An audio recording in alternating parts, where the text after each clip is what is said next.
Hello traders, welcome back to your channel trading university. तो traders, आज की इस वीडियो में बात करेंगे आईपीओ के बारे में। जो आईपीओ लिस्ट होने वाला है वो है aligned blenders and distillers limited के बारे में। जानेंगे कंपनी कैसी, क्या इसका की परफॉर्मेंस है और क्यों इसमें लॉन्ग टर्म इन्वेस्ट करना चाहिए या नहीं करना चाहिए, क्या है फिर लिस्टिंग गेन के लिए हमको इसको अप्लाई करना चाहिए। प्लस अगर आपने हमारी पुरानी आईपीओ की वीडियो नहीं देखी जिसमें मैंने बताया है कि आईपीओ को लेने से पहले क्या क्या उसमें देखना चाहिए, कैसे उसको एनालाइज करना चाहिए, क्या होता है फ्रेश इशू, क्या होता है ऑफर फॉर सेल, क्या होता है बुक बिल्ड इशू, ये सब चीज़ के बारे में मैंने डिटेल में वीडियो बनाया। अगर आपने उस वीडियो को नहीं देखी है, मेक श्योर आप उसको जाके देखिए। अगर आप उसको देखेंगे तो आपको समझ में आएगा कि कैसे हम लोग आईपीओ को एनालाइज करते हैं अगर उसमें अप्लाई करने से पहले। तो चलिए दोस्तों, बात करते हैं aligned blenders and distillers limited के बारे में। देखिए, ये कंपनी ऑपरेटेड हुई थी 2008 में, ठीक है, as an Indian made foreign liquor company. ठीक है, the company offer 4 Indian made foreign liquor categories. जिसमें वो काम करती है वो है whisky, brandy, rum and vodka. ये 4 सेगमेंट वो काम करती है। ठीक है,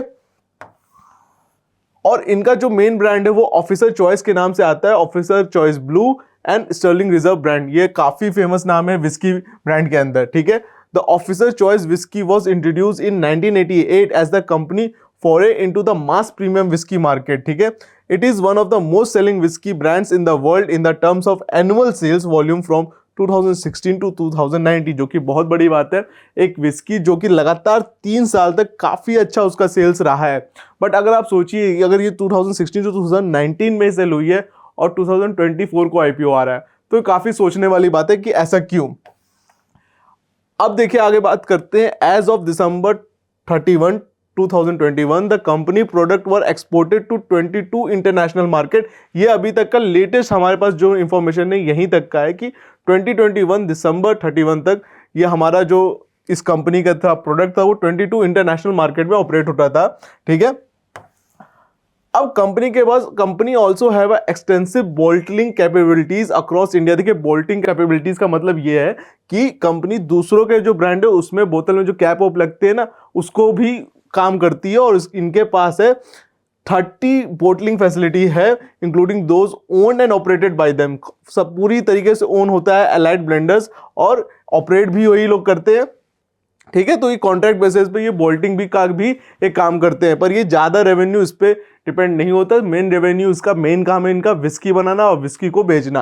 ठीक है, अब आईपीओ डिटेल के बारे में बात करते हैं। देखिए, आईपीओ डिटेल जो है आपका जून 25 को ये ओपन होगा। ठीक है, जून 27 तक के लिए ओपन होगा। लिस्टिंग डेट इसके अभी तक क्लियर नहीं है। फेस वैल्यू इसका 2 पर शेयर है। ठीक है, प्राइस बैंड इसका जो रखा गया 267 to 281 पर शेयर। देखिए, 7,000 जो है मार्केट कैप है, 7,800 करोड़ का मार्केट कैप है, उसके हिसाब से प्राइस बैंड को बहुत चीप रखा गया है। ठीक है, क्या रीजन है इसका हम लोग जानेंगे। लॉट साइज इसका क्या है, 53 शेयर है। ठीक है, जानना बहुत जरूरी है। टोटल इश्यू साइज आपका 1500 करोड़ का है। अप्रोक्सीमेटली 5,33,80,783 शेयर्स इसमें जो है शेयर मार्केट में आएंगे इसके। ठीक है, फिर से मैं बता दे रहा हूं, 5,33 लाख शेयर्स शेयर मार्केट में आएंगे, जो कि अप टू है 1,500 करोड़, जिसमें से फ्रेश इशू किया जा रहा है 1000 करोड़ का और ऑफर फॉर सेल है 500 करोड़ का। देखिए, फ्रेश इशू जो है 1000 करोड़ का है। अगर फ्रेश इशू में मैं पहले ही बताना चाहूंगा, फ्रेश इशू में अगर कंपनी ये बताती है कि मैं अपने डेप्थ को क्लियर कर रहा हूं, तो ये एक वार्निंग साइन है। प्लस अगर फ्रेश इशू में ये बताती है कि मैं नए प्रोडक्ट लॉन्च करूंगा या फिर आपका वो एक्सपैंड करूंगा, नई फैसिलिटी लाऊंगा, तो ये एक पॉजिटिव साइन होता है। ठीक है, तो क्या इस कंपनी का क्या मेन ऑब्जेक्टिव फ्रेश इशू का ये भी देखेंगे। ऑफर फॉर सेल देखिए 500 करोड़ है, मींस ज्यादा कंपनी जो शेयर होल्डर है ज्यादा अपने जेब से नहीं दे रहे हैं पैसा, ज्यादा अपनी जेब से शेयर को नहीं बेच रहे, तो ये एक पॉजिटिव साइन है। चलिए, अभी तक के लिए तो ये है। अब इसके फाइनेंशियल परफॉर्मेंस को मैं अगर देखूं तो अगर दिखता है कि जो कि असेट है वो ईयर ऑन ईयर देखिए इंक्रीज हुआ है। आप देखेंगे अगर इसका रेवेन्यू आपका 31 मार्च 2021 में 6,397 करोड़ था, पर दिसंबर 2023 में इसका रेवेन्यू है 5,914 करोड़। और जो कि प्रीवियस क्वार्टर, ठीक है, प्रीवियस क्वार्टर अगर देखा जाए 31 मार्च 2023 से, ठीक है, प्रीवियस अप्रोक्सीमेटली 2-3 क्वार्टर पहले इसका रेवेन्यू 7,116 करोड़ था, जिसमें इसको डिक्लाइन आया है। तो इस क्वार्टर में उसने ज़्यादा दिसंबर 2023 में ज़्यादा अच्छा परफॉर्मेंस नहीं किया है। प्रॉफिट आफ्टर टैक्स अगर भले ही इसका बढ़ा है, बट ये अप्रोक्सीमेटली बहुत ज़्यादा इंक्रीज नहीं है। अगर आप देखेंगे इसको, ओनली इतने बड़े रेवेन्यू साइज पे आपका 7,000 करोड़ कंपनी में प्रॉफिट आफ्टर टैक्स है इसका 4.23 करोड़, ठीक है।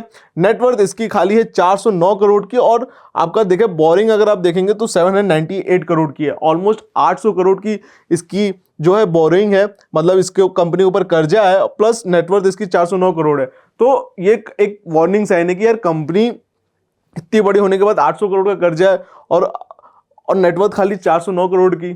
मींस अगर कंपनी अभी अगर दिवालिया हो जाए तो उसके पास सिर्फ 409 करोड़ रुपए है उसको बचाने के लिए, जो कि एक वार्निंग साइन है, क्योंकि ये ऑलमोस्ट आपकी कंपनी 7,800 करोड़ की है।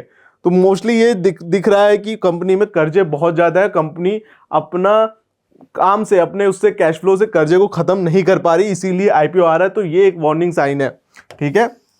चलिए अब की रेशियो की बात करें अगर हम, तो आप देखेंगे रिटर्न ऑन इक्विटी आपका 1% है, जो कि बहुत अच्छा नहीं है, ठीक है। रिटर्न ऑन कैपिटल एम्प्लॉयड भले ही 24% दिखा रहा है, बट ये सेटिस्फैक्टरी नहीं है, क्योंकि डेब्ट टू इक्विटी रेशियो बहुत ज्यादा है, ऑलमोस्ट 1.88 है, जो ऑलमोस्ट 2% के आसपास है। अच्छी कंपनी का डेब्ट टू इक्विटी रेशियो या तो होना ही नहीं चाहिए, या तो 1% से नीचे होना चाहिए, जो कि इसमें नहीं है, ठीक है।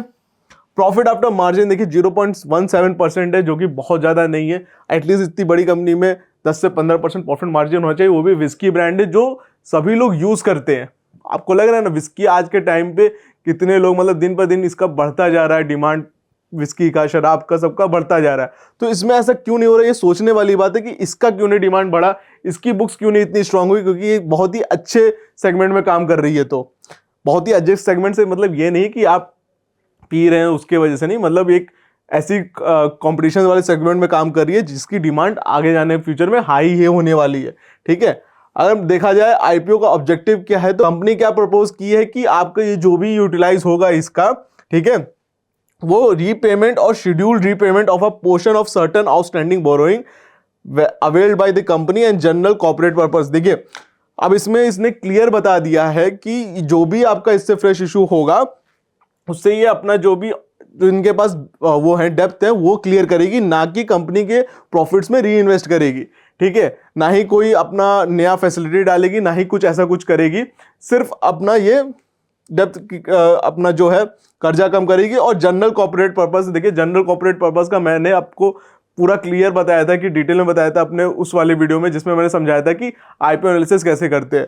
तो जनरल कॉर्पोरेट पर्पस में बहुत चीज आ सकती है, जैसे कि आपका जो है मालिक जो है इसको बेचना चाहता है ताकि दूसरे कंपनी में इन्वेस्ट करे, ठीक है, या फिर कर्जा खत्म करना चाहता है, उसने कोई लोन लिया उस पर इन्वेस्ट करे। तो जनरल कॉर्पोरेट पर्पस में जो 500 करोड़ जो कंपनी इशू कर रही है उससे कंपनी के जो ओनर्स है उनके ऊपर कोई कर्जा है, तो वो उसको हटाने के लिए उसमें दिखाया जाता है कि जनरल कॉर्पोरेट पर्पस है, ठीक है। अगर हम लोग ग्रे मार्केट प्रीमियम की बात करें तो देखिए आईपीओ का प्राइस 281 है और इसका ग्रे मार्केट प्रीमियम 69 रुपीज से अप है, विच इज अगर देखा जाए एस्टिमेट प्राइस है लिस्टिंग का अगर हो सकता है 350 रुपए। जिस दिन मैं वीडियो रिकॉर्ड कर रहा हूँ आज 21 जून है, तो वहां पे 350 24 रुपए का लिस्टिंग गेन दिखा रहा है। ये क्यों दिखा रहा है, क्योंकि आईपीओ का जो साइज रखा गया है 7,000 करोड़ 7,800 करोड़ की कंपनी है पर लिस्ट हो रही है 281, तो कहीं ना कहीं ये जो प्राइस को बहुत ही कम के पी में लाया गया है, इसलिए ये जो है प्रीमियम बढ़ के दिखा रहा है। बट अगर लॉन्ग टर्म व्यू जाने तो ये कंपनी प्रॉफिट मेकिंग नहीं है, तो इसमें थोड़ा आप अवॉइड करके रख सकते हैं। अगर आप लिस्टिंग गेन के लिए कर सकते हो एक बेट ले सकते हैं लिस्टिंग गेन के लिए, लेकिन आप श्योरली इसको लॉन्ग टर्म होल्ड मत करिए, क्योंकि इसमें प्रॉफिट बुकिंग आ सकती है और ये आईपीओ प्राइस के नीचे भी जा सकता है, ठीक है। तो मेरा इसमें पर्सनल व्यू है, रेवेन्यू जो है आपका डिक्लाइन हो रहा है और management using money to clear the डेब्ट, that mean cash flow of a company is not strong. देखिए क्लियर सा है कि कोई कैश फ्लो इतना नहीं आ रहा, तभी वो डेब्ट को आईपीओ के द्वारा हमारे पब्लिक के द्वारा पैसे से वो खत्म करना चाहती है, ठीक है, इसीलिए आईपीओ आ रहा है, which is a serious concern. Also look at the debt to equity ratio, which is 188, which is very high. A good company have a debt equity ratio below 1. मैंने ये पहले ही आपको बता दिया था. So if one want to invest for a listing and can purchase, but अगर long term है तो उसको अवॉइड करिए कि अपने इशू प्राइस से भी नीचे आएगा। तो आई होप आपको समझ में आएगा कि आपको इस आईपीओ में क्या करना है। अगर इन्वेस्ट करना है तो आप इन्वेस्ट कर सकते हैं, बट आप वेट करिएगा इसको फेयर वैल्यू प्राइस पे आने के लिए, इसको आपको श्योरली अच्छे प्राइस में मिलेगा। कंपनी का जो जनरल पर्पस है वो बहुत अच्छा है, बट ठीक है अभी इसमें आप सिर्फ लिस्टिंग गेन के लिए इन्वेस्ट करते हैं, लॉन्ग टर्म के लिए मैं इसमें इन्वेस्ट करने की कोई रिकमेंडेशन नहीं दूंगा। अगर आपको वीडियो इंफॉर्मेटिव लगी तो प्लीज चैनल को सब्सक्राइब करिए। एंड अगर आपके पास डीमैट अकाउंट नहीं है तो लिंक डिस्क्रिप्शन बॉक्स में दी है, उसमें आप जाके ओपन करवा सकते हैं डीमैट अकाउंट और अपनी ट्रेडिंग की जर्नी को हमारे साथ स्टार्ट कर सकते हैं। वहां से आप ओपन करवा सकते हैं, अपनी ट्रेडिंग की जर्नी को स्टार्ट कर सकते हैं। आज के लिए इस वीडियो में इतना ही, हम लोग मिलते हैं अपने नेक्स्ट वीडियो में।